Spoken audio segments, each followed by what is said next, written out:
What is up, YouTube? What is going on? Welcome to the Daily HiFi podcast. We do this every Monday, 4 p.m. Pacific, 7 p.m. Eastern. My name is Chana, and with me is Joe, Aaron. What's up with the sleepy voice?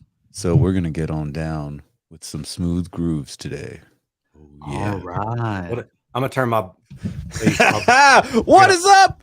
What is up, everybody? What's going on? All Hello, right. everybody. Oh, that sounds better. I thought it was some dedicated to you, Art LeBeau. Slow jam. We're going to do it slow. We're going to do it deucimo. I just watched a YouTube video. YouTube recommended this channel to me, and I watched it, and the guy just comes out swinging. He's like, "Hey, everybody!" I'm like, "Oh my god, dude!" Flailing arm guy, Slow down. inflatable flailing arm guy, wacky inflatable flailing arm guy. Like, wow, that's your signature. You got to have a signature opening. Way too animated for me. I was like, "I'm out, peace." Like, whatever you're selling, I ain't buying today, dude. All right. If you had no sense of pride, what would be your YouTube opening to get everybody's attention? I mean, I've done the wigs. I've done the wigs. Yes. Well, I've done the wigs. Yeah. I don't know. And no, I'm just like, it's too fake, right? Like, I don't know, man. It's not authentic, and people can see right through it. No. See, he said if you had no shame, just go. What would it be? No shame. If you had no shame, what would it be? God, I'd probably open up with like a circus theme, like, dun, dun, dun, dun, dun, dun, dun, dun, and I'd like have somebody editing me, like juggling speakers. And, today we're gonna talk about these speakers, and we're going to sell you speakers because I'm not even a reviewer anymore. I'm just going to say everything sounded lush, chocolate to bottom end, and if you turn them sideways, they sound even better. Hi, everybody, buy these speakers. I'll be like this. Like I gotta watch this channel now. Like this is I know, like locked in, dude. Like whatever this guy's about to say is about to be real. Yeah, you know, it'd be hilarious if you did start off like that crazy, and then you just went straight into the data. I should do that. Keep the same voice, same energy. I told you guys that one of these days, what I want to do is just keep it. The directivity index is great. Yeah, just the whole time you're juggling the whole time. Oh god. Yeah, dude. Oh, yeah. That's amazing. That was hilarious, Aaron. Well, I'm gonna take a nap now. I got my fresh hater Jay, but that's not even that far from the real me. That's just that's just one version of me. I haven't seen fresh hater Jay in a while, actually. You need to bring him out. Yeah, I'll bring him out. There's got to be a good reason. So bring him out. Bring him out. Oh, so what's up with you guys? What's up to the folks in the chat? I see Randall in here. I see Victor Boyd. Who else? Wow, that's right. Looking at the easy ones to see are the ones that are members here because it's all highlighted. And it has a little HiFi logo on there. So yeah. Larry's here. Fred, I see you, Fred. Fred. Yeah. This guy. Oh, man. Larry's here. Master Juan's in the house. Billy P in the place to be. Some guy named Show and Tell. Hey. Nah. That reminds me of Show and Tell. I wonder. I don't know, right? Oh yeah. Like he's trying to show something. Yeah. Hey, dude. And then he's gonna tell on you. Yeah. Yeah. My kids ask me sometimes. They're like, "Are you famous?" I'm like, "No, not really." Yes. And then sometimes I see like they'll try to look me up. What? They'll Google you? Try to look me up and see. I'm gonna Google you now. What does it say? Yeah. Yeah. When you Google me, it's still the same thing. Aaron's audio corner, divorce. All right. For me, I think the first thing that shows up is that one grumpy face where I'm like just ranting on about like, you know. All right. Let's. Yeah. All right. That's what happens. Chana, your thing is like you have another guy goes by Techno Dad, and it's kind of he's got some followers too. So he's got all kinds. Mr. Techno Dad. Yeah, I'm gonna Google you guys. All right, let's see what happens. Show and Tell or no spaces. So that's the thing. I can never remember. I'm gonna do images. Spaces. Oh, look at that. Look at that cutie. Look at me. I'm tired of it. Now this one that's like sinister looking. And this one's got like some Playmobil toys or something like that. Yeah. Who is this? Who's that guy? It doesn't even look like you, Joe. That's you like 15 years ago, huh? Yeah, my kids don't like it if I don't have like the same looking mustache. They're like, that's not you. All right. Oh yeah. Techno Yeah. Dad. All right, there's no see? telling what's going to pop up. That's See, not look at you. that. Hey, there you are. Oh, that guy's killing the game right there. See, I have a Whoever- space. I have a Yeah, space. that's right. Sorry. Boom. But then Look But at then this. there's this Technoblade kid who I guess died, and they called his dad Techno Dad, so they all think it's me. Oh which no. is kind of weird. Well, Yeah. Oh, no.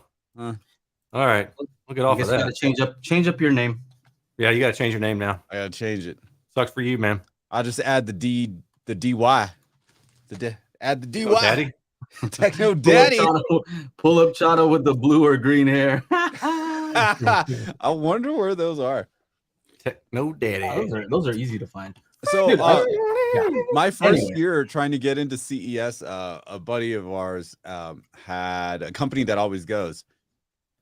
So to get me on the, whatever, to get into CES, they had to make me an email, a business email, a business card, all this so they could send to the company. And he's like, hey man, I just picked a picture off your Facebook, bro. And I was just like, okay. And it's me with like green hair, like long green hair. I was just like, of course he did. Thanks. Of course. Yeah. Why not? Mm-hmm. Oh, how come I didn't Google mine? Because somebody asked Fred. Because I already said the first thing that pops up for me is divorce. I'm like, I don't need to be reminded of that. It's Aaron and his big D. That's what. Going through the big D and don't mean Dallas. Oh, so what's new with you guys? Anything new? You watch any movies? Any new shows? Nothing.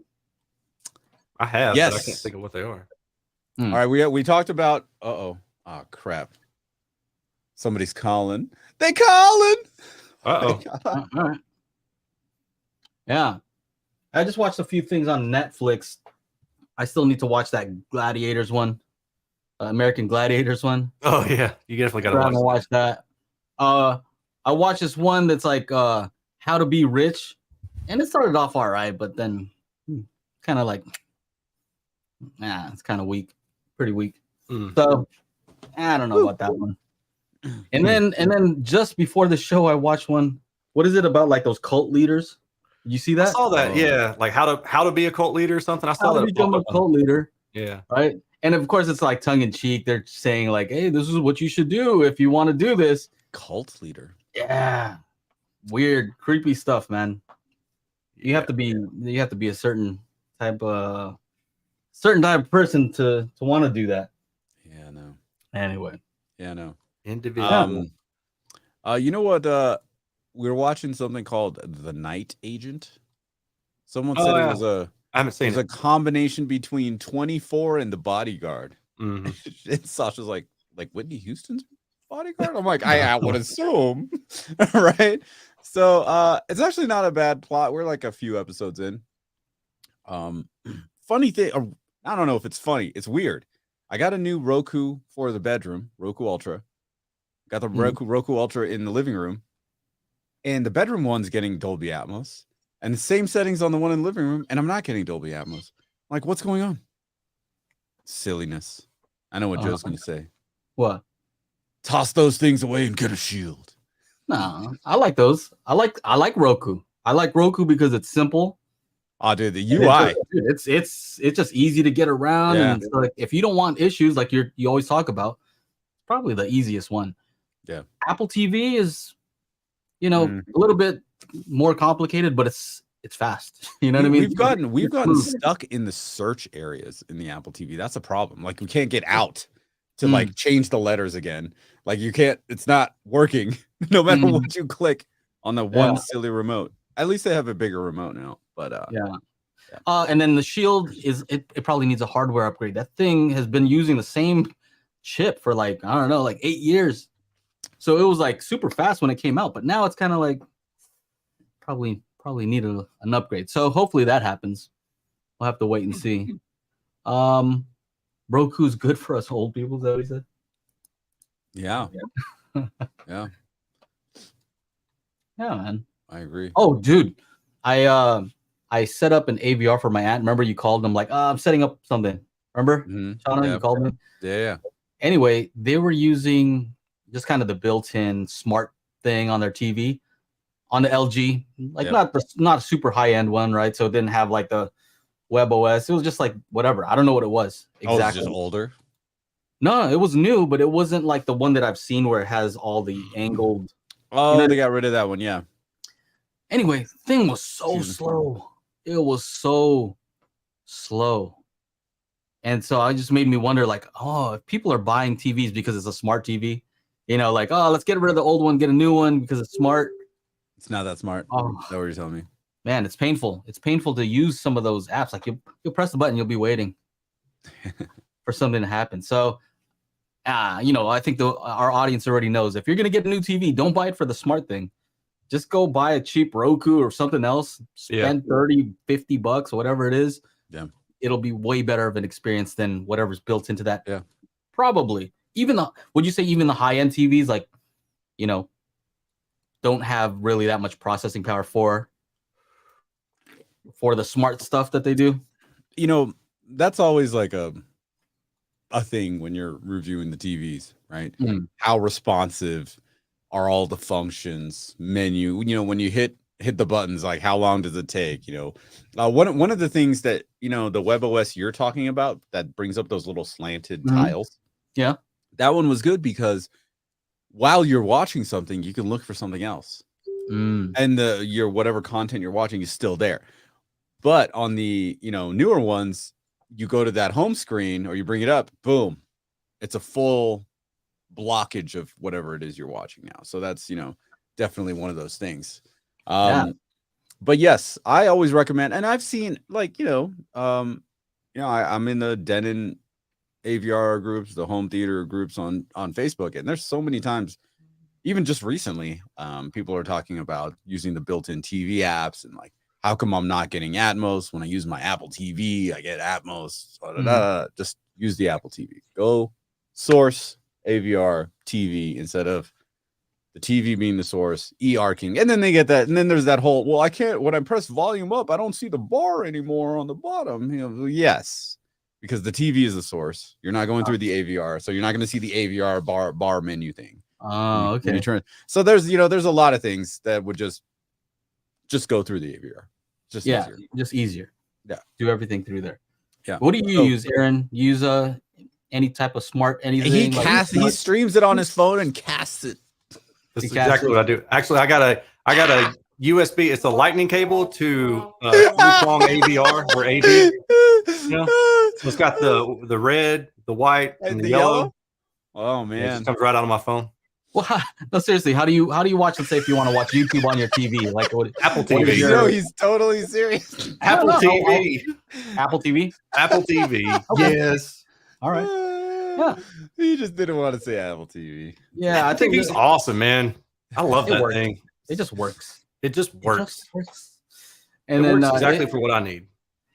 The other thing is like it works so well if you have AirPods Pro or AirPods Max. Like, it's hard to go back to some normal like Bluetooth type of thing because I have like some Bluetooth in-ear, some earbuds. Yeah. And like switching from one device to the other, it'll connect to the previous one, and it's not smart enough to like, hey, I'm using this. Like, stop connecting to that one. This is the one I want to connect to. My AirPods Max pretty good with that. Like, I'll be at work and I'll be doing stuff on my laptop, and then I'll pick up my phone and then it says switched. And then that's what I mean though. So they have that some kind of chip in there that allows it to switch. And it just does that perfectly on, if you have an iPad, your iPhone, and then Apple TV, it asks you want to use this instead? Like, yeah, I do. It just works until it doesn't. Yes. It works until it doesn't. 60% of the time, it works every time. All the time. Yeah. And that is one of the things. Like I was doing this new Atmos mix, working on it at work, and I'm using my AirPods Max. And I'm like, why am I not hearing anything move around? And it's because the battery started dying, and so like I was just getting like the whole spatial stuff just wasn't happening. I'm like, what is? I was like, garbage. I put in some regular headphones. Yeah, it's interesting. I don't know where I heard this. Well, go ahead. What are you saying? I said you plug your headphones in. Yeah, 3.5 millimeter mini jack. I'm living that dongle life, buddy. Dongle baby. What'd you call it?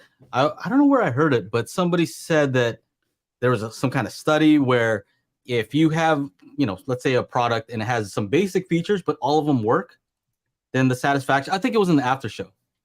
I think it was Matt who was saying like they found that, if everything works, you're pretty happy, right? The satisfaction is high. But if you come out with a product with all the same features plus some, but those features don't really work all the time, then the satisfaction actually goes down.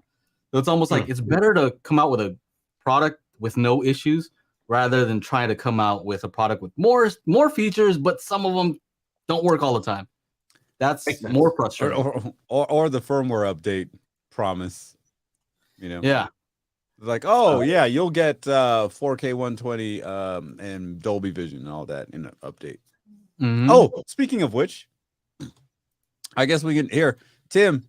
Here, let me create a banner. Okay. Now supporting in-game Dolby Atmos. Boom! New update for the Sony PlayStation 5 for real. This is what we're talking about here, ladies and gentlemen. How many years after it's been released? Mine's over there collecting dust.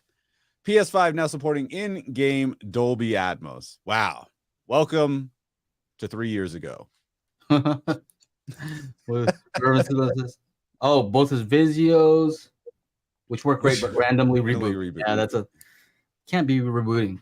But that's also why my Magic Beans is taking so long, because I don't want any issues. Like, I don't want somebody to be like, oh, I spent all this time and, this one thing doesn't work, because they're going to be annoyed, and they're probably gonna be like, this thing sucks.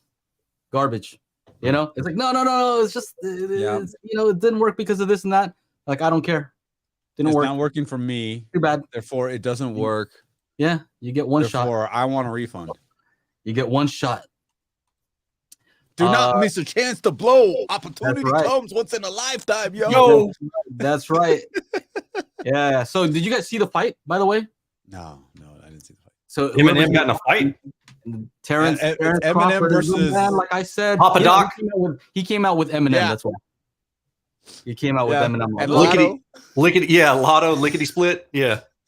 T-shirt screaming, Lotto, I don't fit you. Looking like a cyclone hits you. Love it. Yeah, awesome. If you're a boxing fan, you know what's up. That was like amazing. Amazing. Okay, so without any, is it spoilers or okay? Dude, it's over.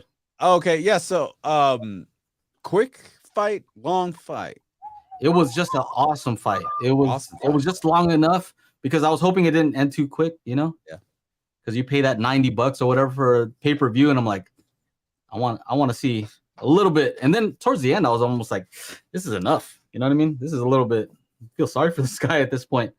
But yeah, if anybody watched it, that thing was crazy. I didn't get to watch any of the UFC ones, but yeah, as far as the boxing, it was awesome. Oh yeah, but what I was saying earlier about Magic Beans is just, I think this month will be the month where I'm going to start emailing the folks who signed up for the beta and going to be picking and choosing, but keep an eye out in your email because this should be the month. Yeah, this is the month. Beta testing is going to start. I'm saying it right now. Oh. So, yeah, it took a while and I'm comfortable enough. I'm comfortable enough with the progress. I know it's not going to be perfect still, but it's to the point where I'm comfortable letting people try it out and see. Yay. So look out for that. Is it different than the version I have? Yeah, there's probably been like 5 versions, 5 updates. Man, I'm stuck in the past over here. Yeah, I know. Yeah. Luckily, the way we kind of have it set up is if you've done a calibration with it before, if we update it, you'll still get the benefit. Like you don't have to go and recalibrate your whole system again. Because that's the thing I don't want to do is I don't want people to spend a bunch of time calibrating it. And then a new one comes out like, oh, sorry, we had a mistake and you have to redo it over. I don't want that. So yeah, that. And then also on August 12th and 13th, I'm going to have the little local kind of meetup. So I posted on my channel about that. And just kind of get together, showing off some, a few systems. I have some stuff that I need to sell that's just been hanging out in the garage. Maybe some extra subs, maybe a Parasound A52 Plus. I don't know. Maybe. I don't know. Might have some nice stuff, some nice floor standing speakers, stuff that takes a lot of space. Eli. And yeah, I need to get rid of some of this stuff. I think I have a mini DSP DDRC 88A. I'm not really using that at the moment. Yeah, I'll make a list and then send it out to everybody. But yeah, it should be fun. Monolith they sent me an extra set of those audition series, like five speakers from the audition series. I'm like, I already reviewed these. They're like, give them away then. All right, there it is. Oh, look, somebody said, yeah, I'm interested. I live in Downey. Look at that. There it is. Yeah. It's gonna be in Downey. So. Oh, he wants Joe a and demo Sell. time There slot. it is. Uh-oh. Joe and Sell. Joe and Sell. That makes sense. Yeah. So yeah, that's what's up. So 12th and 13th, it'll be a Saturday and Sunday. Tim is going to be around, so it's my birthday. Remember? Yeah, it's your birthday. I think you're going to be somewhere else, though, right? You have a thing. Yes. I will be. I will be in Fort Wayne, Indiana, over at Sweetwater, attending a Dolby Atmos masterclass.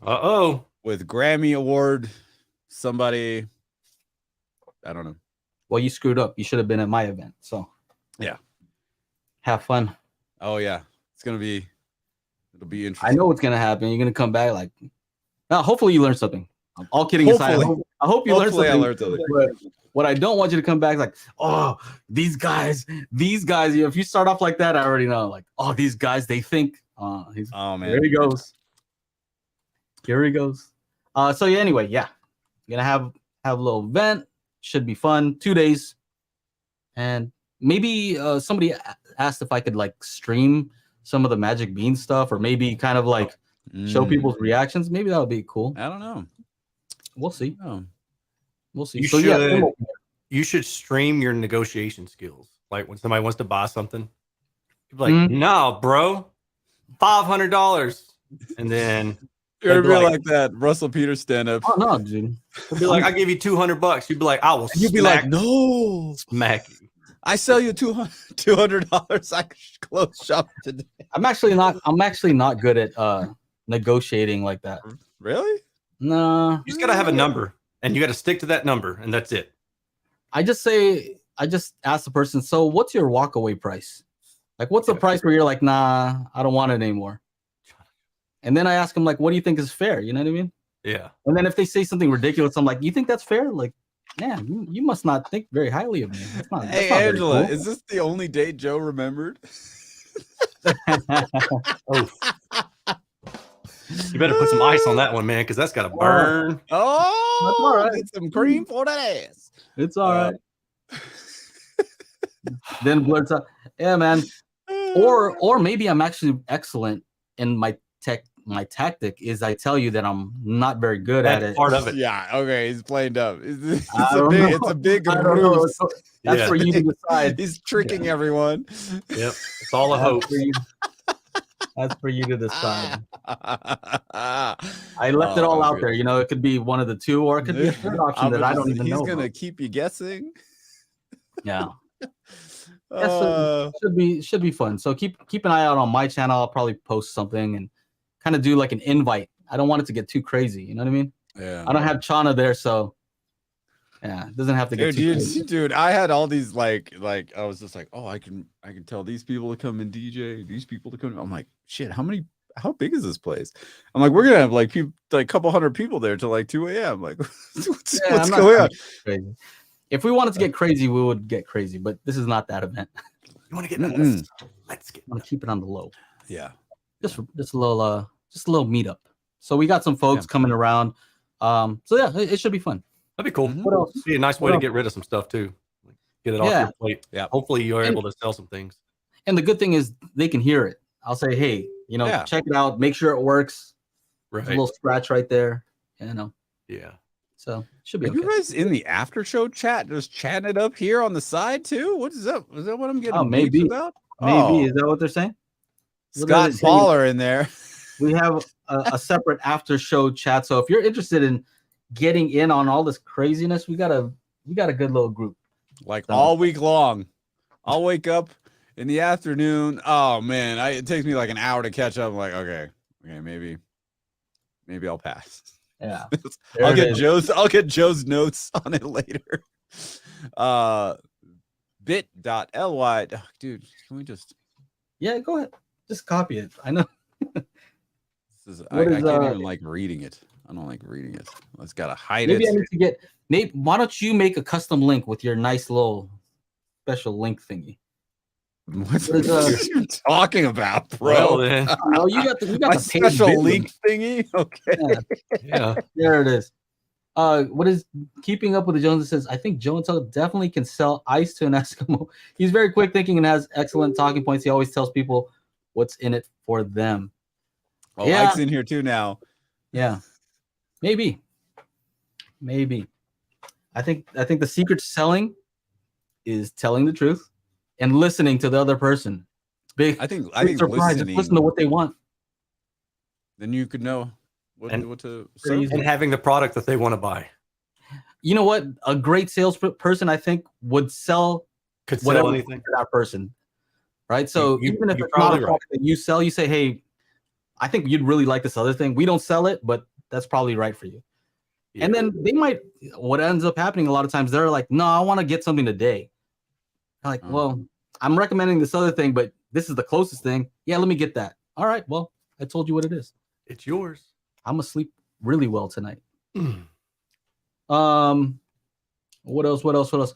I tried those. Okay, so shout out to Reverend Slim. Thank you, Reverend Slim. He sent me four of his Pioneer. Whoa. Get it right. Yeah, I forgot which one it was. He shout out to Reverend Slim. Four of his Atmos up-firing speakers, the Pioneers, those old school toppers that you put on top of the. Oh yeah, I saw that. Yeah. Yeah, they have the very nice of you, Jeremy. Thank you. That was so cool. I was thinking he's gonna send 2. He sent 4 of them. I'm like, oh, cool. He's like, I don't need this shit. Let's just yeah. So the reason I was curious about him is I've heard pretty much nothing but kind of not so good things about these up-firing speakers. And I've actually had some before, but they were like some cheap Onkyo ones that came with the home theater in the box type of deal. And it was like very poorly made, right? Who want an Onkyo speaker? Really? Like, where's that? It's probably not good. So anyway, that didn't work very well. Anyway, I got a chance to try these up-firing speakers from Pioneer, made by Andrew Jones, right? Long time ago when he was still at Pioneer. And in my living room, I have a 9-foot ceiling. Yep. Flat. It is very convincing. So, I was just kind of surprised. That's what I wanted to know. Could this actually work? And in my case, they are pretty convincing. Like, I'm amazed, right? And I kind of feel bad that they didn't really catch on. I feel like people hate on them a lot. And I don't know if it's just these particular speakers or if all of them work well, or I don't know. I haven't tested other ones except for the Onkyo that was straight garbage and this one that actually works. I measured them and they do something very interesting. Aaron, tell me if this makes sense or if I'm making stuff up. Oh. Yeah, okay. All right, so here it is. It has a huge dip huge and pretty wide dip at 2 kilohertz. Okay. Now we see this kind of like in speakers kind of often, right? Around that area, you see like, BBC crossover dip, whatever, point right? and all that, right? But this is like obvious. It's like this is on purpose. Like they put something there to make sure that there's this huge dip. Yeah. Is there anything about 2 kilohertz that's special aside from like our hearing is really good there? Talking about the head-related transfer function. That's what I was thinking. Yeah. Maybe though. These are the bouncers, right? They say that they don't show the frequency response because they do something to make the bounce happen properly. Do you think that's part of the, or no? Okay, so to that, if you tell your Denon or Marantz that you're using an whatever Atmos enabled speaker, yep, it will automatically try to put in this like little curve. Really? Yeah, but it's not a 2 kilohertz dip. it's just like a little boost around 7 kilohertz and then a dip and then up again. It's not anything crazy actually, but 2 kilohertz. This is to me, it looks like something that Andrew Jones kind of just made up. Like he's like, I'm gonna do this thing, you know? Yeah. So with these upfiring speakers, the main issue is localization because they're actually directly in front of you, and you don't want it to sound like it's coming from that speaker. You want it to sound like the first point, the source is the reflection. So you have to trick your brain into somehow thinking that it's not coming from that speaker, right? And so what they do is they make the speaker very, well, I guess the dispersion is very, very narrow, right? And so it's going to hit this one spot, but not get to you in front of you. But the 2 kilohertz thing I thought was very interesting because if it does have to do with head-related transfer function, and I kind of did a little calculation, and correct me if I'm wrong, but that 2 kilohertz corresponds to the average distance between the ears. Is that about right? 2 kilohertz is that frequency? I don't know. What's the average? He was distance totally between not ears? paying attention. Look at I think 6.5, 6. Seven. Gotcha, Aaron. Yeah. Divide by 7. What? So 2 kilohertz corresponds to that? Yeah. Okay. 7 inches is 1928. 6.5 is going to be a little bit higher. All right. So this is all 6.5 This or is all- 2000. okay. So this is just all off the top of my head, just kind of seeing. Now, when we talk about phantom center, right? The problem with stereo, we always say, is there's a 2 kilohertz dip caused by interoral crosstalk cancellation, right? So 2 kilohertz also, right? Oral. Interoral, right? So Interoral. there has something to do with this 2 kilohertz thing where, some companies seem to like to do that, put this dip around there. And my theory is that because that's the distance between our ears, it's the optimal frequency for us to locate something. By turning our head slightly, it's like, oh, okay, there it is, Mhm. right? Yeah. So if you notch that out, it makes it much more difficult because that frequency that you would typically use is just not there. Okay. Right. And so that's what I noticed with these is it did do a good job of making me not perceive it as coming from that speaker because of that 2 kilohertz dip. I have to experiment and add it back in and see if that changes things. Because if I add in 2 kilohertz and all of a sudden it's like, sounds totally different, then I know that that's what's actually happening. But it's interesting. Maybe that's why companies try to do that, because they want the speaker to disappear. Right. Yeah, I don't even notice I'm listening to music. Yeah. I don't know. Maybe. I don't think The speaker has totally disappeared into the room. I've heard. He doesn't Where's look like he's Fred? buying it. Fred He's would like, say "Nah." some shit like that. Right, totally. He doesn't buy it. He's like, no, I don't think it works. That's okay. It's just a theory. I have no idea. That's part of this whole thing is experimenting, right? So I'm gonna try it and see. It might do absolutely nothing, but it's just very interesting that dip is there. Yeah, I don't know why it would be there. I mean, so you're also basically assuming that it was done on purpose, right? If I show it to you, knowing that, okay, so you just recently made a video of a bunch of ELAC speakers, Right. all yeah. Andrew Jones design, right? Yeah. So that guy, I mean, he doesn't all of a sudden like, oh, I forgot how to make crossovers. Yeah, no, I agree. I guess not necessarily on purpose, but that could have been just a compromise, right? Like between where he needed to cross the tweeter over and as high as the woofer would play or something like that. Or it could be a compromise of the orientation of the speaker or the baffle width or something like that. There could be some effect. So it could be a causality rather than like something intentional. Speaker orientation? We're not going to start giving them pronouns, are we? Orientation. Sorry. It was a bad joke. Sorry. Oh my god! I'll try to find it. I just got it. I'm slow. Put over that head of yours, which is looking full of hair. Aaron, I got it. I got it. It came back. I got it. Didn't go too far past me. I'll get back to that. I'm gonna look for this measurement. Reynolds disappeared today 3 times. What does that even mean? He closed his eyes. Oh, you know what? That's another. So I was talking to one of my patrons earlier, and he had a good suggestion about something, and I was like, dude, that's a good suggestion. And he said, I'd be willing to try to hunt some of this down for you if you want. And I was like, that would be awesome because I just don't have the time. I've got a list of like 30 to 40 different ideas that I've accumulated over the years.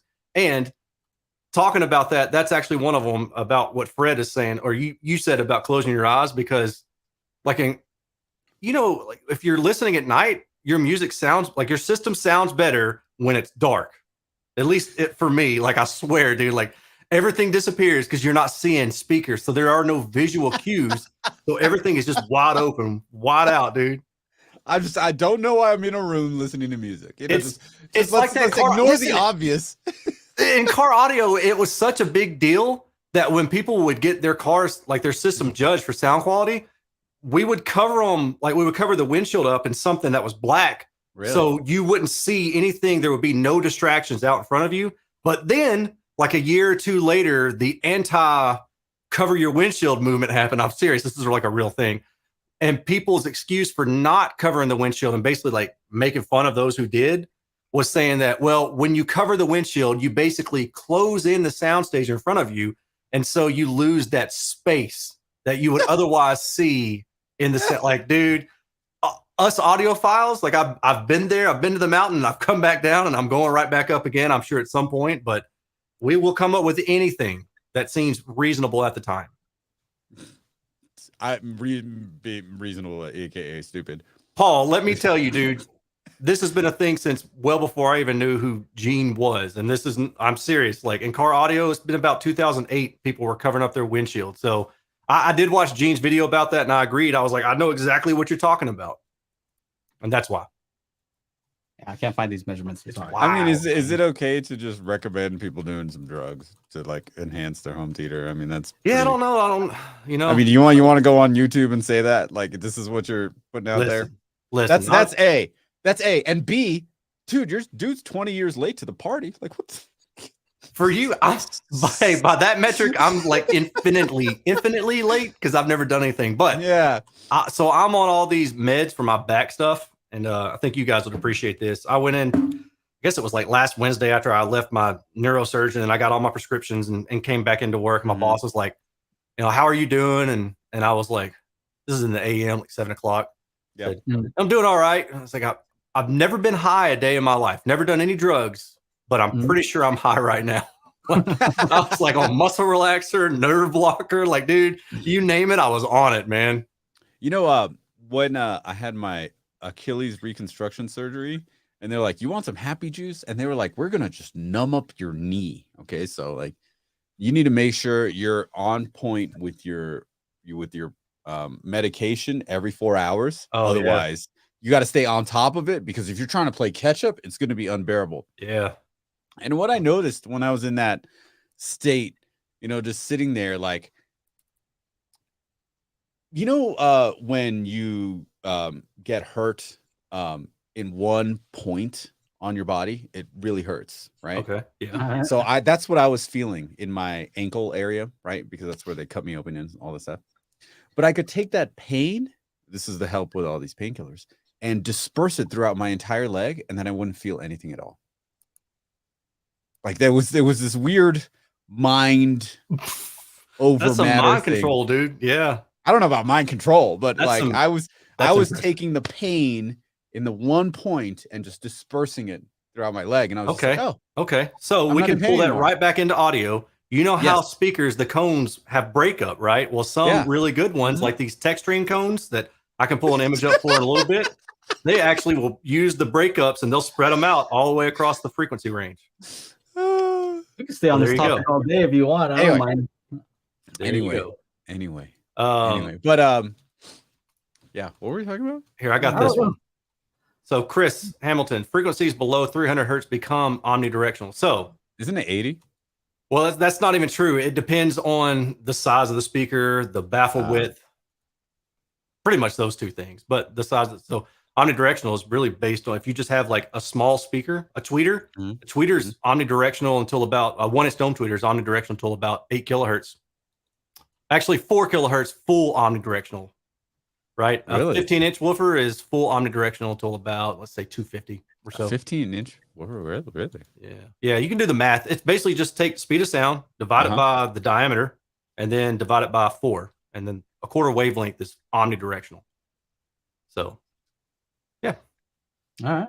Just FYI, because I see stuff like that a lot, you know, and it's like that's not.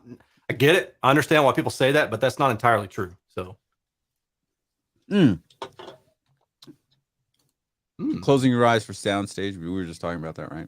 Yeah, that's what we were.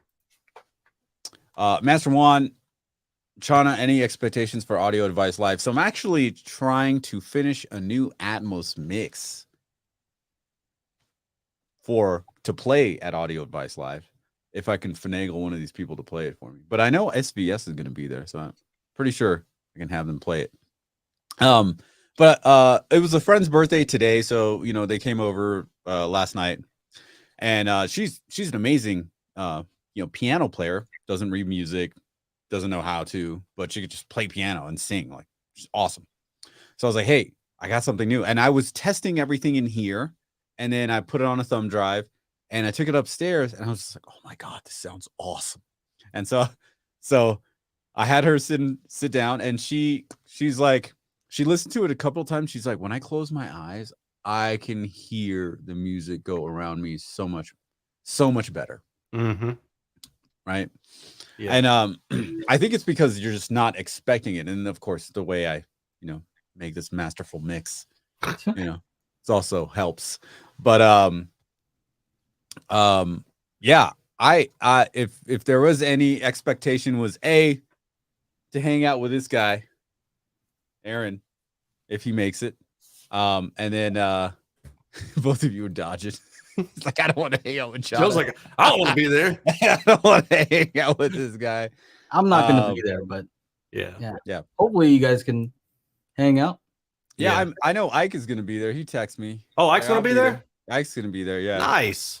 So I feel like a total, like little person that's standing next to him. Yeah, I remember when I met Ike, I was like, dang, dude. So, yeah, I really look up to Ike. Fred says, Chana, I just listened to your Atmos mixes and enjoy them. Awesome, Fred. Thank you, buddy. Yeah, it's if you guys have watched me do the Mix and Atmos stream live, that's the song. I've got it almost finished. It's I got a couple of things in there that just there's a lot of things dynamics is a huge thing, right, in music. Mm-hmm. And in movies with your home theaters, right? You go from something very, very quiet to something very, very loud. So Billy P. Billy All right. Make sure to come up and say what's up. I'll be the guy that looks like me over there. Surprise! I look like me. I'm actually staying at the hotel. So are you?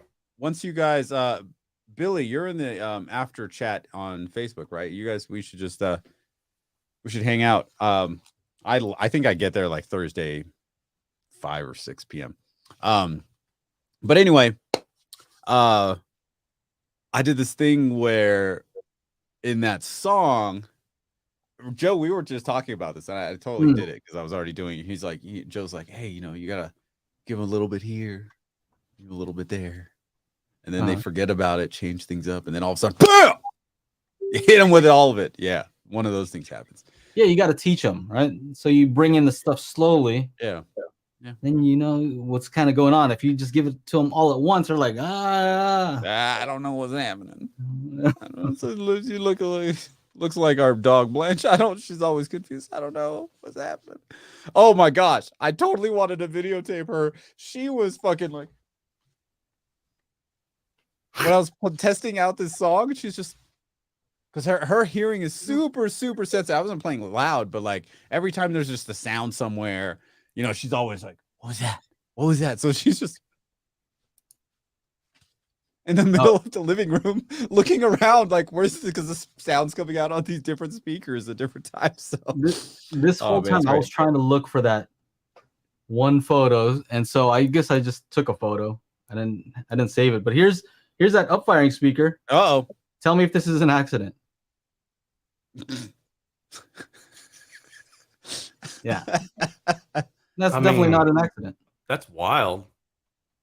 That looks like it's like That's directly like passive speaker, right? What's that? Passive. It's a passive speaker, right? Yeah. Yeah, I'm not doing anything crazy. Like That's a notch measuring filter. right in front of it. Yeah, Yeah, I mean it's a that notch. looks like a straight up notch filter. Mm-hmm. Wow. All right. Well, that's interesting. Yeah, it's a concentric. Yeah. Very interesting. I mean, that doesn't look like an artifact or anything. I mean, that looks so. That's This so is not an steep. accident. Yeah, that looks so. It's not an steep. accident. Yeah. Yeah. I mean, I was thinking what I like mean. maybe it was like a dip, and it could be like a diffraction effect, or something like that, But seeing that, that looks like a notch filter. Mm-hmm. So yeah, that's Exactly. wild. So this is how they look, in case somebody's wondering. Let's see, something like this. Let's see. Shoot. There we go. Stop screen. Present. There it is. Those things. Yeah. Yeah. So it's I think a 4 or 4.5 inch, and then something like a half-inch tweeter, like a small little tiny tweeter. Concentric. Yeah. So I don't see anything there that would physically cause it just by looking at it. I don't know. Yeah, I'm with But you. that's obvious, right? So anyway, I think that it was done on purpose. I asked Andrew Jones, but He's busy. Yeah, he's busy. Anyway, interesting stuff. What else we got here? I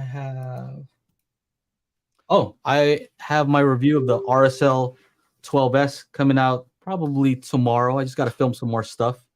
Yeah, I'll be interested to see what you think of that, especially what you think of that compared to some other stuff that you. Yeah, I do compare it to, I think, the Monolith 12, THX 12, and like something like the PB 2000 Pro. The new ELAC. Did you get a chance to test, or were they in the same house at the same time? I have the new ELAC. It's just, to me, they're not even in the same range. Like the ELAC is a sealed sub, so I feel like the ELAC one compares more to, let's say, the SB 3000. Okay, I got you. It's more of a direct competitor. This is just like a huge ported sub, 12-inch ported, and they're just going like, they're just making the enclosure big. Mm-hmm. And saying, let's see what happens. Who cares about the size of the enclosure? Yeah. But yeah. Well, Paul wants to know if it's going to be a fast review or speed. Is it fast? Like, how fast the subwoofer is? Oh, it's a slow review. It's 20 hertz review.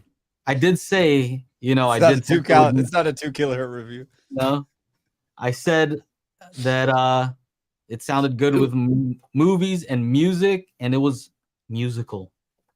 Oh, you said it was musical? Oh, that video's gonna get thousands of views now. Oh, dude. Tens of thousands. Musical sub, should I make it that? Even if it's not on, it's playing something? Is that musical subwoofer? It's so musical, man. Like, once it knows that music is playing, it just changes gears. There's a special DSP mode that's just like gets into music. It's wild, mode. ain't it? Does it get into like party mode? Yeah. Actually, it does have a music mode, but it does something different. Even better. Oh, yeah, man. it's a cool little sub, man. I like it when you see a product like this where, they're really pushing the boundaries of cost. Because it lets more people into the hobby when the price goes down. Yeah. So anyways, that review should coming out. Yeah, because at the end of the day, you go on YouTube, best subwoofer for home theater. Oh, per listen. Yeah. Yeah. Not everybody can afford that kind of stuff. Yeah. I'm sure it's great. Yeah. Do you want to talk about our upcoming project, or should we keep that on the low, or should we tease that, Shauna? It's up to you. If you're creeping, just don't let me know. What? Keep it on the low. Oh my god. So I creep. I mean, yeah. On the low. Down low. Oh. Or Rick Ross. I get Let's it. just say, let's just say, while all And there was that big 2-hour long live stream to try and prove me wrong, where these guys didn't prove me wrong. While all that was going on,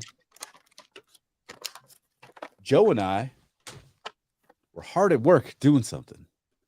So if you think we just like up and stopped, you got another thing coming. Anyway, that's a little teaser. Yeah. I don't know what it is. I But like hey, the one tease. I'll tell you this. Ah. If anybody's trying to catch up, they are already left in the dust, bro. Like, That's how you want to do it. yeah, already. Because hey, this guy over here, he's a Clipple master, right? But this guy over here, damn it. This other guy? Okay. This other I thought you guy had it over wrong here. the first time. I did. I just went with it. I totally got it wrong. No, you had it right though when you were pointing at me, but I thought you meant you. I was like, you're trying to be pointing at him. Okay. Totally tried to, and I fucked that up. I just went with it. Couldn't keep a straight face when you said it. Hey, new member, Michael Squires. Squires. Thank you for becoming a YouTube member, Michael. We appreciate he's gonna join all in the on support we can get. No, he's gonna have It fun. allows us to whoa. Anyway, but we got the mad scientist here. This guy, Mr. Show and Tell. He's a Yeah, special man. guy. He's a special guguy. That's not, I'll tell you, he's a special guy. So, With our powers combined, it's like one of those things. we formed like Voltron. Some Captain Planet, you know what I mean? We do your music thing, so we got a good team. Yeah. Huh. I told Joe the other day, I was just like, all right, man, I got something for you. How do I need to deliver it to you? Spray some of those magic beans on him. He started laughing. He's like, what do you mean? I'm like, I don't know. Hold on. Yeah. Anyway, there's something cooking. So yeah, We'll announce soon. We'll announce like what? We'll do a live stream or something. yeah, we'll do a live stream on our channels, not on Daily Hi-Fi, and then of course you'll probably hear it on Daily Hi-Fi. Anyway, as I'm sure there's going to be a bunch of questions about it, but like, yeah, man, exciting stuff. We have any comments that we have not answered because that's Oh, I typically what we started a do towards couple. the end. Mr. Window. I have the Apple TV with the black with the touch remote. I just want the newer one. You can buy it separately. You don't have to buy a whole new Apple TV. You can just buy the remote. And then Function 101 also has a remote. It's like $30 for the Apple TV. You can check it out. I have that as well. Hey guys, I've always been fixed to the THX 80 Hz crossover for my Infinity speakers until Direct Live on the RZ50 set it to 70, which I'm finding is a bit smoother. What do you guys use? I use depends on the room. So I find that sometimes it's better to crossover at 60. Usually around 80. Like 80 is a safe bet. Could be 40 depending, right? So if I have some floor standing speakers and they handle 40 hertz, no problem. I could try 40, but typically 60, 80. Yeah, I think it's a safe bet. If you have some small height speakers, though, they might not like 80 at reference volume. You may have to say, I'll let those do 120. So play some test tones. We have test tones on our toolkit where it just tries to test the crossover, or we just say, all right, turn off all the crossovers for every speaker. Turn off your subwoofer. Make everything full range. Yep. Play this thing, and it's going to go down in frequency, right? And don't go crazy. Like, be safe, right? Don't blow up your speaker. But it'll play these different test tones and listen to your height speaker. So it'll play each one individually and listen for bad noises. If it plays 80 hertz and it's making some bad noises, probably not a good crossover point. Probably want to go a little higher than that. Yep. So listen at a loud volume, though. you know, somewhere closer to reference, I would say, but also don't blow up your speaker. So it's a good way to just test it out and see. Get right in between there. Yeah, find a point where it sounds like the speaker is comfortable. Yeah. Yeah. And normally, you know, like all these speakers have a natural roll off, right? So you can kind of hear it once it's getting to the like, I know with my focals in the front, right? I hear them at 80, I hear them at 60, hear them a little less at 40, 50, hear them a little less at 40, barely hear them at 32. That's the kind of thing. So whichever one, as you hear more higher volume, then it doesn't make any weird noises, right? Rattles or anything like that, then you're probably safe. What's interesting also, sometimes it's not even distortion from the speaker itself, but let's say if you have some wall mounted height speakers or some ceiling speakers, sometimes it's the mount that can vibrate. Yeah, I get that. Yeah, I get that at 100 on the focals it's also a plastic enclosure, so it's not the speaker. I can hear the plastic rattling. I was like, okay. That sucks. That sucks. Blue tack that whole thing up there. Blue tack the entire speaker. Blue tack Take it apart and blue tack the whole interior. That's right. Hey, one of the things I like that I don't know if you used to do it before, but Aaron, you've been doing this thing where you'll show, I think it's the compression or distortion. I think compression, and then you show it with an 80 hertz crossover, and it shows like what the difference is when you apply that. I'm like, oh, that's right. I like that. I really get to see it. Mm-hmm. Yeah, that's for the multi-tone stuff, just to show like, because think like I said, I didn't know that for the longest time that the driver, like the mechanics of the driver, the motor, the inductance, the suspension, those have effects beyond just the low frequency. If you're using like for bass, so those distortion effects can creep up into the mid range. So that's why I do that, So what I expect to see is if it's a speaker that uses a good driver, well, I guess it's kind of double-sided. There's a couple different things there. One thought is that if it's using a good driver, then the mid-range distortion shouldn't really be affected too much by the bass, right? So if I cut the bass off, that mid-range distortion should pretty much stay where it was before. It shouldn't change a lot. But if it changes a lot, then that indicates that driver probably has some kind of distortion artifacts from the motor structure or something along those lines. So it's just neat to kind of see. It's every once in a while I'll come across one where it makes a noticeable difference, like a big difference. Most of the time it's not a huge, at least in my mind, it's not a huge difference. It's still a difference, but I don't know.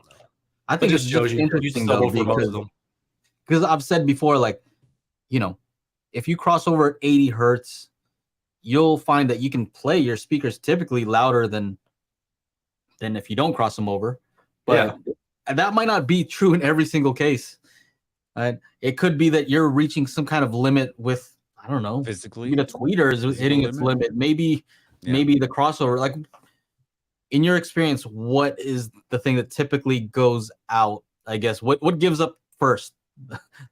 Oh, well, I mean, when I blow something up, most of the time it's an active system, and it would be the tweeter. Sometimes though, it's the woofer, so it just depends. Some of these circuits, passive circuits, they really do a good job of limiting the voltage to the tweeter. But you can still fry the voice coil of the woofer just by giving it too much power for too long. So it's not the crossover, because I hear some folks that are all about the components of the crossover. Is that a factor sometimes? Like the distortion is actually coming from the crossover network? Is that possible? Or yeah, no, I think it's possible. I would not rule that out. But and if you look at my compression test, I think there's probably some data that hints at that on a number of speakers that I've measured, where you can see maybe like compression increases somewhere that's not necessarily just the tweeter, right? Like let's say if the crossover on the tweeter is 3 kilohertz, but I see a lot of compression show up at like 1 kilohertz, then it could be something with the tweeter depending on the crossover slope, or it could be the woofer. But other times I'm like, I wonder if it's the crossover network. you know, like, but that's an unanswerable thing because how do you, like, I want to test something like that. How do you do it? Well, the only way you can do it is to build two different crossovers, one with like junky parts, right? With like 10% tolerances, and then maybe another one with 1% tolerances. And you're assuming that the one with 1% tolerance is, quote, a better part, and then test them and see if you get a difference. But I haven't done that yet, and I don't know if I ever will. But that's another one of those 30 to 40 different ideas that I want to do one of these days. Yeah, I'm very curious about that. You know, just replacing the crossover components, keeping all the values the same except, you know, higher quality components, and seeing if it shows up in the measurements, because that might just be something that actually does. I'm wondering if you could kind of do one that's like, here's the passive one, and then the other one is an active crossover. I don't know if that would work or if it'd be too hard to replicate the crossover network exactly. Right, that's what I'm saying. I mean, you would have to build two identical ones, right? But I mean, one being active. Oh, so yeah, no, you could do that. It's just like, I'm just going to replicate what it's trying to do. Yeah, see what it's trying to do. I'll just do it using digital signal processing and then see. I'm just curious. That would be an interesting one to see if crossover components can make a significant difference. I mean, hey Joe, remember when you had your shop and we had our sit down conversation, you're like, what if we do, you know, we have these expensive speaker cables going from the amp or the receiver or whatever to the speaker. What about the cables inside the speaker? Are they just they're lamp cord? Like all cheap cables within the speaker. So what if we were to use all these fancy schmancy components? Would that actually show up in the measurement? Other than the audiophile, oh my god, I hear angels. Yeah, now. Because they do, like, some of these components, they do have like power limits. Sure. Right? They say, okay, this is good up to this amount of power. And I think it might be possible to be pushing one to its limit. Like, you could just go cheap with it, and it's like, really, I don't know. Those things can get pretty hot too. Is that possible? Yeah. For them to get. Yeah. Yeah. I mean, you can mess up capacitors and things like that too. I mean, so frankly, that's kind of out of my, when you start talking about actual individual components, that's out of my element. Yeah. But it is something I've been curious about, and I've got so many things that I want to try to make a video on one day, but I'm like, how do you do that? You know, like, because I want to be, you know, as solid as I can, other than just be like, I think blah blah blah. But one example that I do remember was one of the monoprice THX speakers, their center channel, and their like mini monitor. I remember seeing some stuff going on in that crossover region, and I remember thinking to myself, like, I wonder if that's the crossover, you know? And then other times what I'll see is if you go and look at the CEA data and you find resonances from an enclosure, and then you go and look at the compression distortion data, you can see most of the time where those resonances will show up in that data as well. So you'll get compression at a resonance. Like an enclosure resonance will have compression. It's wild, dude. It's stuff like, as I do more of these things and I start noticing it, I'm like, wow, that's pretty cool, you know? Like, so. Yeah, you know what I'd be that's what I was wondering. What's up? I'd be interested in, you know, how many years have you been measuring speakers on this Klippel, Aaron? About 3, maybe, give or take. All right. Let's get a couple more years in. Oh yeah. And then you notice all these weird things. Yeah. Right. I want to see Aaron design a speaker where all those weird anomalies don't occur. Yeah, I've done that.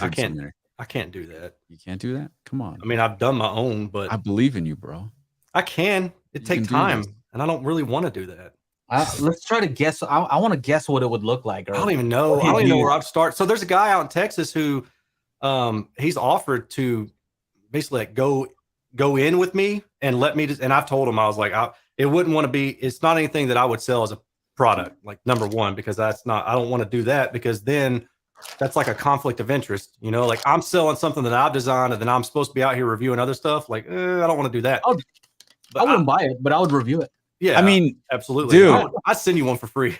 If you've seen that documentary thing on Horatio Pagani, he didn't want to sell the thing. He didn't care how much it cost. He just made it.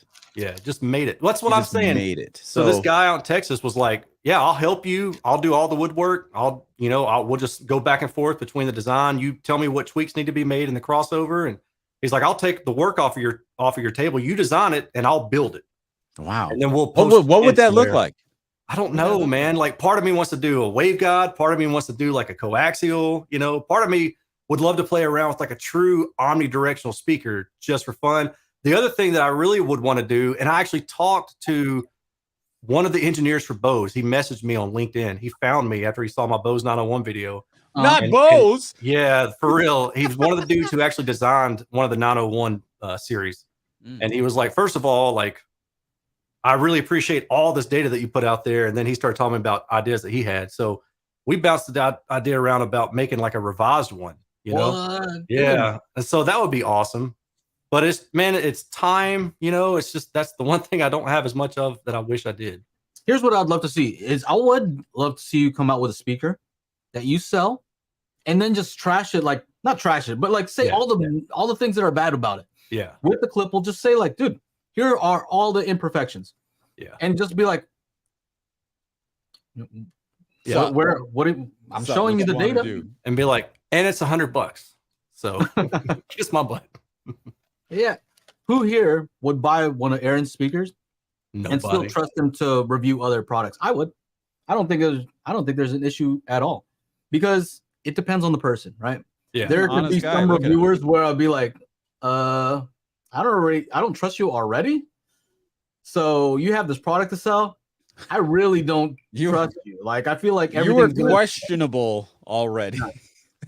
I want to be known as the guy who's questionable, honestly. Like, what I'm trying to do is build up my reputation so I can tear it right back down. Like, that's really what I'm working toward. I would do it. I would have no problem. I don't think most people would care, honestly. It's just for me, like, I'm fine doing what I'm doing. And if I ever did something like that, it would probably be, free plans. I've worked with one of the guys on DIY audio to measure some stuff, and he posted the plans out there. And then there's another guy that does some waveguides, like 3D printed waveguides. It's just crazy good stuff, man. So I made the offer. Send me stuff and I'll measure it for you. And as long as I'm not being used for my measurements to make money for somebody else, I'm okay. Like, if it's an open plan, like, let's go. Like, that's cool. He's being used for his measurements. Yeah. It happens.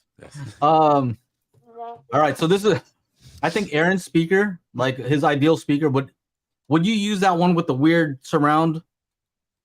The Purify? Yeah. Whew, I don't know, man. I'd have to think about it. Please, like speaker tone. They've got a 10-inch. Oh, I hate the way that thing looks. They've got a 10-inch version of that. That's pretty dang cool. No. Dude, imagine using making an MTM with a waveguide of that sucker, like vertically. We get vertical waveguide. You know what? Vertical waveguide going the other way. Like if you're doing a. I mean a vertical MTM. Sorry, not like a. So 10-inch waveguide, 10-inch. But that had to be it had to be a compression driver. I don't think there's any way you could do 2 10s stacked up like that, because you're talking at least. I mean, you'd be barely skating by with a 500 hertz crossover, and probably barely. So I don't know. If you use that thing, I would like to see like maybe dual opposing and cover those things, please. Like, I never want to see that speaker.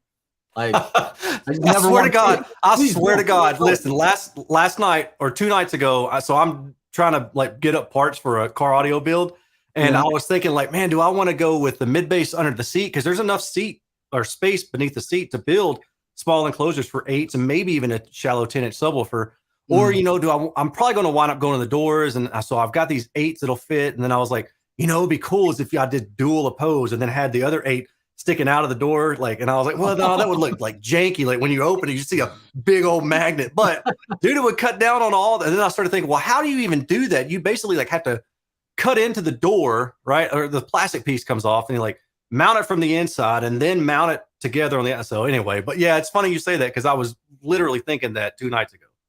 All right. So yeah, I think you'd probably go with some kind of concentric. I would guess some kind of concentric, and then it'd have to be, some nice driver, Maybe. ScanSpeak, or what's another good brand? ScanSpeak, Satori, Purify stuff. SB Acoustics makes mostly good stuff. Bliesma, Bliesma. Yeah. Those are the heavy hit. Accuton, but Accuton's crazy expensive. So What's the one from like Denmark? So I mean, ScanSpeak I think is Denmark as well. Seos. See, yeah. I don't know. Yeah. I think you'd have some kind of cool driver in there.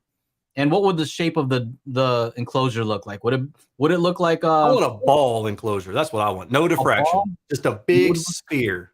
Not like the vase one that what's his name makes? Looks like a vase. Oh, you talking about Lawrence Dickey's design? Yeah. The looks like a vase. Viva, Gaia, what's the name? Vivid Audio. Yep. The dude that made the BMW, the Nautilus. Oh. Yeah. Speaking of which, I can't get them to return an email for the life of me.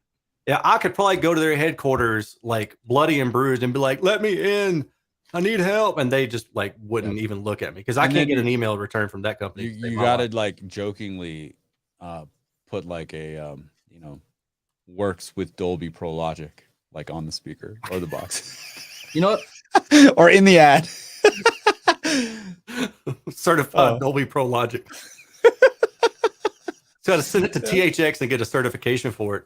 Yeah, I think you can get away with doing a spherical shape without using MDF. You know, like you don't have to go crazy and try to make it out of wood. Like, you know what I mean? Because of course that's going to be where the cost would come from. Is trying to make it out of wood. Yeah, like this. Just the fact that it's a sphere, I think, already strengthens it. Yeah, for sure. You know. So then they're like, okay, so that's one of those when you go to Lowe's and you got like, all right, I got this idea. What do they sell that I can use to make it? That's what you'd have to do. 2 IKEA bowls. 2 IKEA bowls glued together. That's it. Done. Oh, and you can mount the speaker from the inside so there's no flange or anything like that on the outside. I've already thought of it. That's why I know. 2 there IKEA you go, bowls. man. They're made out of wood too. It would fit. I like it. Yeah. I mean, I think you should do something. I think it would be awesome. I don't know, man. I think the point of all this is to have fun, right? Yeah. And I think too many people get caught up in the fact that this is like a YouTube thing. It doesn't have to be YouTube. If you're into audio, you're into audio, right? This could be an outlet like where we talk about audio and we do these things, but it doesn't mean you can't do other things. You're not restricted. There's no rule that says if you're a YouTuber, you can't do anything else. You can't do anything else. Who said that? Yeah, Who made that rule? As soon as I started making YouTube videos and I got this plaque, I had to stop DJing. Like, yeah, that makes sense. The forces that be stop. Thank God. I've heard you DJ. Saving the world by doing that. Conflict of interest. Yeah, no, I guess maybe not so much a conflict. It's just kind of like, well, and then to build a speaker takes a lot of freaking time, dude. Like the builds, and I hate MDF. I hate it. I'm paying somebody to do my car install. I'm like, I don't want no part of that anymore. Fiberglass. You already told me you know how to. Yeah, and I hate that too. I hate it. I suck at it. I'm not good at it. And I don't want to say like give up on things that you're not good at, but let's just be real. If you're not good at it, just don't do it. Find somebody that's better at it and pay them. 3D print the spheres? Maybe. You trust the 3D print? Yeah. Is that unique though? Because I'm willing to bet somebody's probably already done that. Now, I've reviewed a 3D printed speaker already, and then there's a guy who makes 3D printed drive units. So see this is 3D printed. Yeah. You know what this is? That's a hamster wheel. Joe knows what this is. Oh, it's it looks like a focus. Yeah, focus. Looks like a focus ring to me. Yep. It's a focus gear for Yeah. Pre-made 3D printing is the wave of the future. IKEA bowls. Listen, pre-made disco balls. I like this suggestion. Oh man. Here we go. Present. Here, see? IKEA bowls. Go. Yeah. See, some of those. Boom, boom, boom. Set. I'm okay with that. That's what I'm talking about. Just a proof of concept. Those are all like full range. You get to stack a couple of them up. Whoa. So for a woofer, you don't need a bowl, but for the mid and tweeter, you would. That would be an interesting sub, actually. If you could make a spherical sub, it's kind of like I wonder if people would go for it. It doesn't need to be spherical at all. I think it'd have to be pretty darn big, though. I Yeah, mean, it'd just be big. because you need the airspace. I mean, that'd be a big old. You could be walking around with a boulder, like oh, I gotta move this thing. Fred says Yeah, a it's pair of definitely ball less speakers efficient. and a cylinder-shaped subwoofer. There you go. There you go. There you go. I don't know. I haven't seen a spherical subwoofer yet. Could be a thing where maybe you don't mind seeing a weird looking like orange orb, make it like some kind of crazy color. Yeah. I can imagine it next to some kind of beanbag or something. Yeah, it'll be like that Sing, the Sing cell or oh, whatever. Right? It'll there you be like go. that. The Sing. Yeah, we don't mind looking at that thing. Anyway, what else? Any other chats? We got some new members in, so that's awesome to see some of you guys. Ohm audio channel. Thank you so much. Yeah. Yeah. What else? Ohm channel says Hexy Bass. Yeah, that guy's pretty cool. I've seen some of his videos. I haven't watched any of his in a long time, but I used to watch him. He did some pretty crazy stuff, like the smallest little subwoofer transmission line 3D printed design thing. Yeah, the way he talks about crossovers and acoustics makes me feel dumb, actually. Yeah, when it comes to he just comes out like as if it's like easy. Yeah, I'm like, I'd have to think about that for a while. Yeah, I was going to say, exactly all those like different order enclosures, like he's saying here. I never got into any of that stuff, so I don't have a clue, man. I bet to Google that. Yeah, he's on another level. I like that guy. Except for the fact that he makes me feel dumb. Let's see. Is that covered in this book? Yeah. The only thing is that, like, do I need that book? Do I need? I think you do. I'm going to make a video about like my 3 favorite books, and this is one. This is one of them, and this one is this was my Bible. I bought this in 2010 or so when I started testing drivers. Wow, that thing is awesome. Let's see here. So, vented low box alignments, transmission line, passive radiator, low frequency. I mean, Vance Dickinson has everything that anybody could ever want. There it is. Team up with Joe and make a bean-shaped speakers. That's what's up. So here's a question. And make sure it's bald too. For that what is it? What is that other one that you showed? Cookbook. This one, Chana? Was this one you were looking for? Yeah, there we go. Yeah, I see it. We all saw it there. So what's something that you think that I could take away from that as somebody who's a reviewer of speakers, but just interested in audio, right? So I'm not really interested in making speakers at the moment. I've done it before, but like, what's something that you think I could be like, oh man, that's kind of. Oh, I mean, I just open it up. So here, is this like copyright stuff? You can't see the details, but these are all sorts of simulations for cabinet diffraction. So like, if you mount a tweeter and at this point on the cabinet, or if you mount it over here, like how symmetry of cabinets matter, vertically and horizontally, and offsets will help smooth diffraction. But then I have certain concerns with offsets and just all sorts of stuff. Enclosure shape and standing waves. I mean, Linton, stuff like this. If you're like really getting into reviewing speakers, this stuff is really helpful to have an understanding, because then you're not just, you have a better understanding of why something may be doing what it's doing. And a matter of fact, I really need to go back there and read this one myself. But Joe, I will tell you, man, this one probably isn't but like $30 on Amazon. Testing Loudspeakers by Joseph D'Appolito. Okay. That one's a really good one to have, because it talks about, that's where I learned that you can find resonances in an enclosure just by looking at the impedance split, right? Like I didn't have a clue that you could do that. And then I picked up the book and it was like, yeah, just measure the impedance. And I was like, oh, that's super easy. So okay, so this one's $45. Okay. All right. The other one is a little rough though. I have it in my cart. It's like $150 or something like that. It's kind of tough, man. That's rough for a book. You know what I mean? Yeah, no, I hear you, man. I'm wondering if they'll come out with a paper copy. I think Vance may have said something in his email about it. I would love for them to actually, no joke, come out with one that's a Kindle version. Yeah. Not because like I need to like save so much money. No, I know why. Yeah. If it was the same price, it's just that I can easily reference it and like do a search. You can search for Find it, There's a lot of easier, you know. yeah. And I read in bed. I'm not gonna look at that thing. Either I'm Yeah. gonna be reading in bed with that, and then what? I'm gonna have a light on. big Look book. at that. Yeah. That's a straight up textbook. Come on. So I would love to Thick. just read it She's on. thick. Read it on. You know. Boom, Yeah. boom, boom. Maybe that's something that they'll consider doing at some point. Look, this is his new chapter where he's building a hybrid loudspeaker. It's like a passive and active speaker.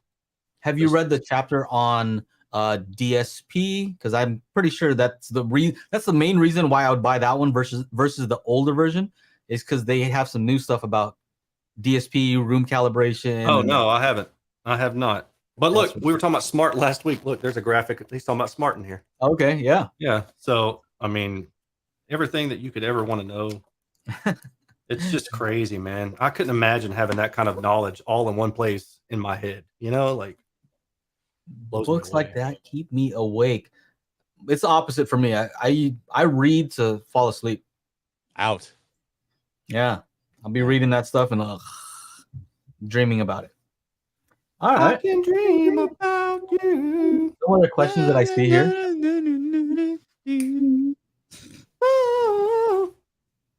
If you guys are interested in some of our merch, we have some at shop.dailyhifi.com. And we have an audio-only version of the podcast at anchor.fm/dailyhifi. Shauna hates this particular thing because he says I should copy and paste it into the chat. But this is, how you become a member like some of the folks did today. Yeah. And we have an after show where we just kind of chat. We have a Facebook Messenger group specifically for members. So we just have fun. That messenger group blows up. It's not always about audio. I have to put y'all on mute, man. I'm trying to work here. That's why I didn't invite you initially. I'm like, I don't know if he's gonna like this. Yeah, that's what he keeps saying, Aaron. I'm like, hey, no. I didn't invite you Aaron initially. No, I told you in our other chat. I said, hey, we started a group.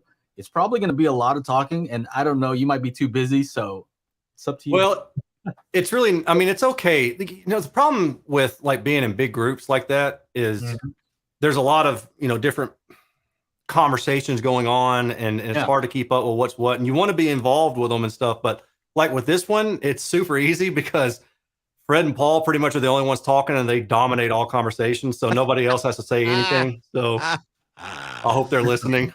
I know Paul is. That's why I said it. Mm-hmm. Yeah, man. Actually, it's not that bad. It's a good group of dudes, and yeah, it's guys that I would love to just hang out with at some point. If we could all get together and hang out, I think we'd have a lot of fun. So, yeah, that's what we do. Hey, Jamaica Social is trying to tell you about a sphere-ish subwoofer shape from Bowers and Wilkins called the PV1D. PV1D. Just PV1D Bowers. Where is Fred anyway? So Paul chimed in. Where's Fred? I know Fred says I can't hear you. Yeah, I bet. That's a no nice. There they are. All right. That's a no nice. It's a no. Okay, Mario. Oh, I see it. I see the little sub right here. You put it up? I see it. Is it Let's see. spherical? How old is this thing? $2,000. Dang. All right. Here. Present. Window. Boom. There. Oh, I've seen this. I've never seen that. I don't believe. Oh, KL Media has this. That's where I've seen this one. What is that? Is that like an 8 or a 10? It's a 4.5. Oh, I'm just kidding. It could be actually I'm like a just 6 kidding. or something. I'm just kidding. I don't know. All right. It could just be a There it 6. is. There it is. So is that still made? That's fine if you don't have to find out. A bunch of them say out of stock, so I kind of assume maybe not. Joe, did you ever get the Kef subwoofers? Well, just the KC62. Okay. I sent them an email today saying that they would be willing to loan me one of their 2 or both of those smaller ones. Yeah, man. Kind of interesting. My expectations were like, come on, what are you going to do with these tiny little dual opposing, but it's Kef. Let's just say that Kef. Yeah. They do their thing. They do their thing, and Okay. They do it's almost like a little miracle that it does what it does. Uh-huh. But of course, they're using a lot of DSP. Some Yeah. smart DSP tricks. I won't be able to do any CEA 2010 testing, but I can still like get some frequency response and just play around in my room. Like I've kind of admitted to myself that everything that I do is pretty much objectively based. So I think it's okay every once in a while if I don't do a full-on objective only review. I would say that's fair because typically I'm like, if you want some CEA 2010 measurements, check out my buddy Aaron's, because I'm like, I'm not gonna do that. I don't want to do I'm not that gonna anymore. go take it out. So you know what I've been doing? I just play the thing super loud, like to the point where like that's the max as it goes. Yeah. And then I play different tones. I'm like, when does it make some bad noises? And if it never makes bad noises, I'm like, well, it's good to go. As loud as you want it to go, you know. It's and then I guess I'd have to measure how loud that actually is at a distance. Mm-hmm.